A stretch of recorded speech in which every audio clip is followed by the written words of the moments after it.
That's good to hear.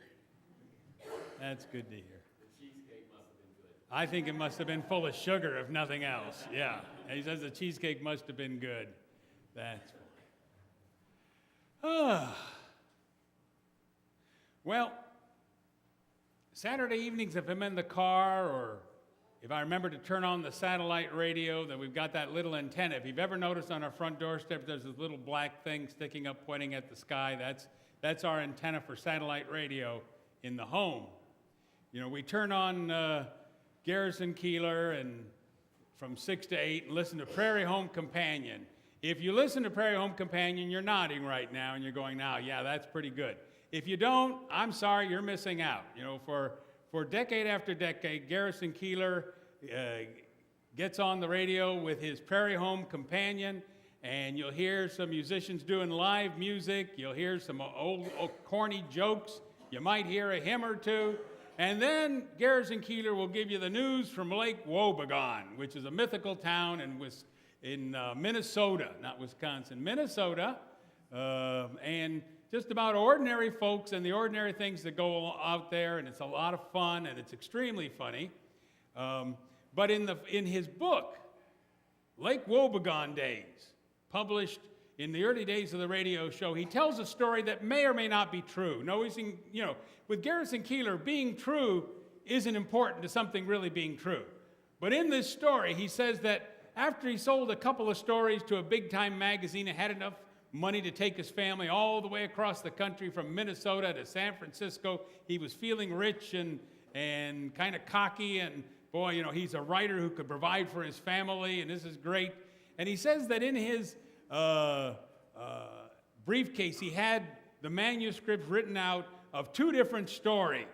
One was about a town called Lake Wobegon, and the other one was not. And as he tells this story, and by the way, for you younger people, this was before computers. We didn't have things automatically backed up. They weren't in the cloud. You know, we wrote them, and we could lose them really easily. You know, the train stopped in a town. The family went to a restaurant. He stopped in the restroom, put down his briefcase, walked out without it, and realized he didn't have the stories. You know, he ran off from the platform, into the restroom that was not there. He asked people frantically, had anyone seen the briefcase? And nobody had, and finally had to get back on the train, and, it was a lot of weeping and just despair, because he knew in his heart this was the best thing he had ever written, and that he would never write anything as good. And according to the preface, this story that he tells at the start of the book, his whole career has been an effort to reclaim that story, and that he feels like he's never succeeded. But it's in the back of his head as he tells every story about the news from Lake Wobegon.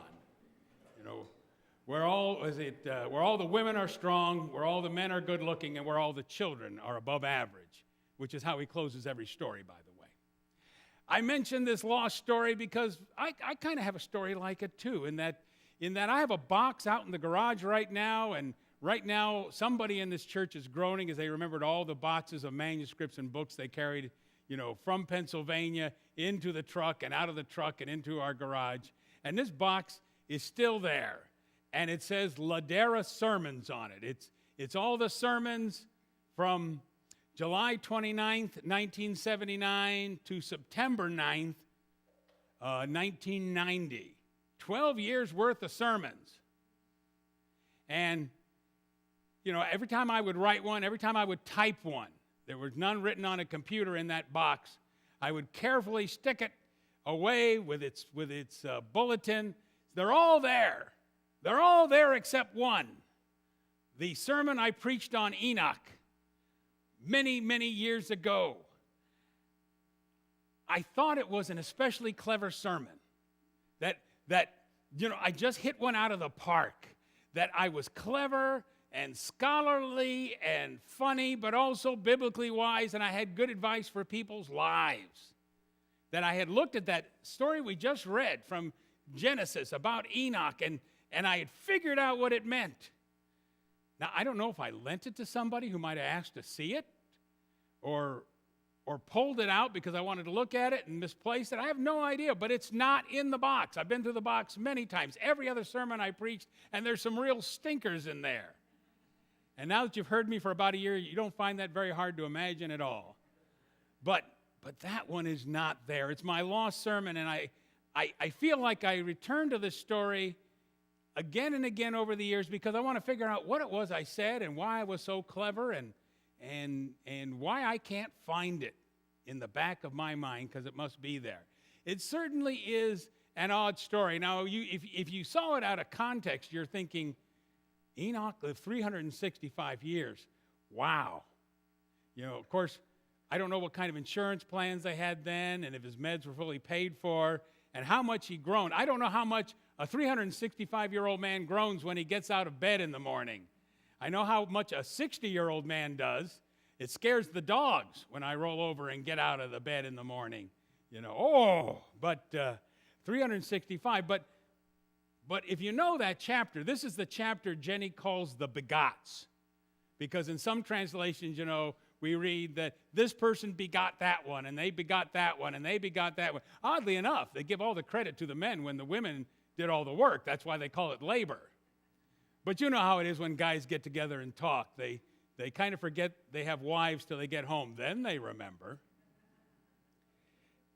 But you know, the other ones, you know, we know that in this chapter, Adam lives 930 years.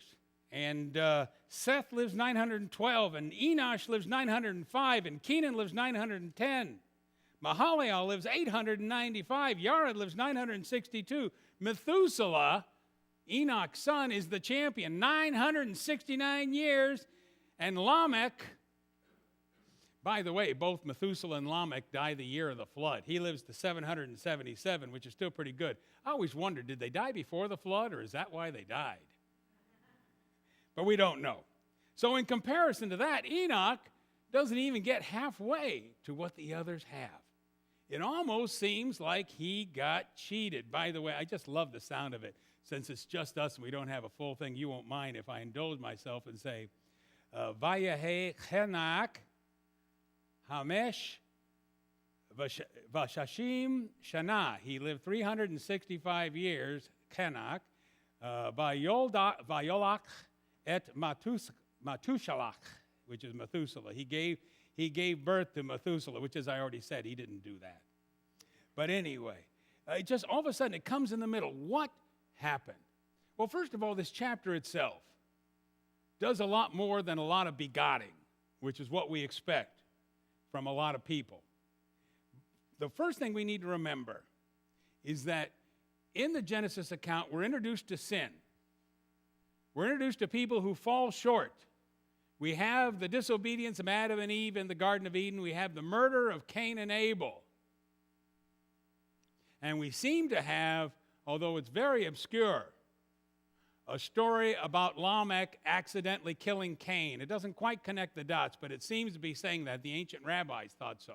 Things are happening which are not good.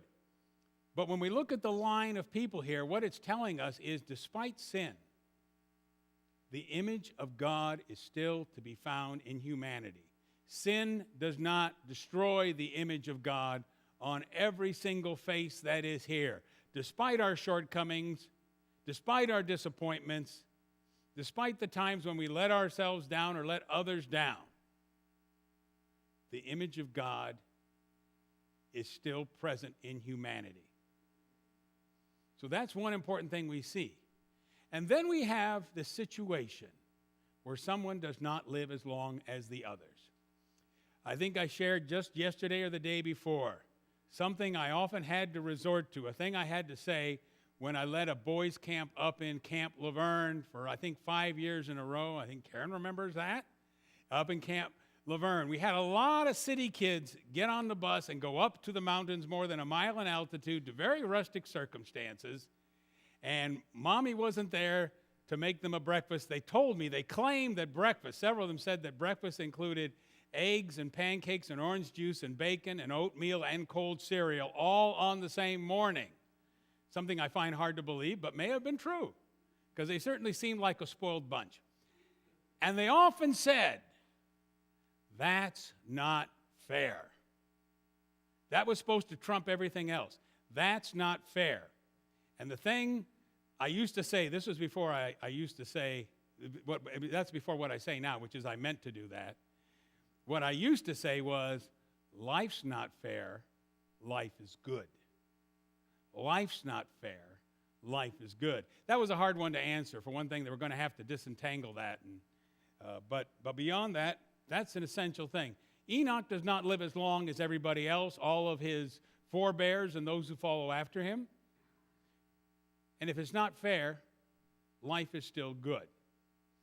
You know, as a pastor who has done innumerable sermons, I have to say, yeah, sometimes things are okay. The person was ready to go. They'd lived a good, long life. Things had gone their way most of the time. It's a good thing. But a lot of times it was way too early, or life wasn't fair, or they were crippled by circumstances or physical things. It wasn't fair. But many people, despite what has happened to them, have the attitude that life is good. But there's something more to this text. As you heard it said, you know, that when it repeats after saying that Enoch gave birth to sons and daughters, that the number of his years was 360. He lived 300 years after the birth of sons and daughters, so that the total of his years, all of the years of Kenan was 5 and 60 years and 3 100 years. It says that, how Enoch walked with God. And then there's just one word there that says, he took him. God took him. And he was no more because God took him.